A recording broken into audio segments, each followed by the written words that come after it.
இதய முரளி அதர்வா பிரீத்தி முகுந்தன் கயாடலோகர் நடிப்பில் வந்திருக்கு. அப்பா வந்து 90களில் லவ் சொல்லாமே ஹீரோவாட்ட கடைசி வரையும் அப்படியே இழுத்தடிச்சிட்டே இருந்து போன அந்த படம் வந்து பெருசாக பேசப்பட்ட பாடல்களும் அருமையாக இருக்கும். இதயமில் வந்து அவர் லவ் சொல்லாததுக்கு அவரோட ஃபேமிலி பேக்ரவுண்டு, அவரோட காம்ப்ளெக்ஸு, இதெல்லாம் அவருக்குள்ள பிரச்சனைகள், கிராமத்துலேருந்து வருது எல்லாத்தையும் காமிச்சிருப்பாங்க. அவர் பேசாத இடங்கள்லையும் இளையராஜோட மியூசிக்கும் பாடல்களும் அருமையாக பேசியிருக்கோம். அதெல்லாம் இதில் டோட்டலாக மிஸ்ஸிங். ஏன்னா அதர்வா வந்து பணக்காரராக இருக்காரு, ஒரு டிவி சேனலுக்கே ஓனர் ஆயிடுறாரு. அப்படி இருந்தும் அவன் லவ் சொல்லாமல் இருக்க ஏன் தேங்கிறாருன்னு தெரியல.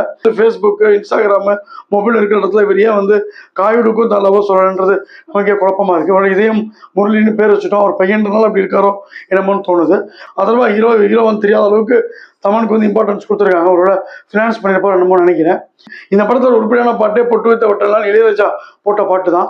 இவனுக்கு வந்து சான்ஸ் கொடுத்துருந்தா கூட யுவன் சங்கர் ராஜா அப்பாட்ட கேட்டு நல்ல பாட்டா போட்டிருப்பாரு. இவங்க ஒரு பாட்டு ரொம்ப போட்டார், உள்ள கேஸ் போட்டுறான்னு பயந்துருக்கலாம். படத்துக்கு வந்து தேவையில்லாமல் 2 ஃபைட்டு, பாடல்களே வந்து நல்லா வந்து போடாத மாதிரி இருக்கிறது ஒரு பெரிய ட்ராபேக்கு. 2.5 மணி நேரத்துக்குள்ள இவங்க லவ் சேருவாங்களா சேரலையான்ற மாதிரி கொண்டு போய் கொஞ்சம் எமோஷனலாக இருக்க வேண்டிய இடத்துல கொஞ்சம் ஈஸியாக அவங்க கன்வீனியன்ட்டுக்கு ஏற்ற மாதிரி இழுத்ததுனால வாங்கப்படம் பஞ்ச் லைன். இதய முரளி, இழுவை முரளி 2.25 ஸ்டார் ரேட்டிங்.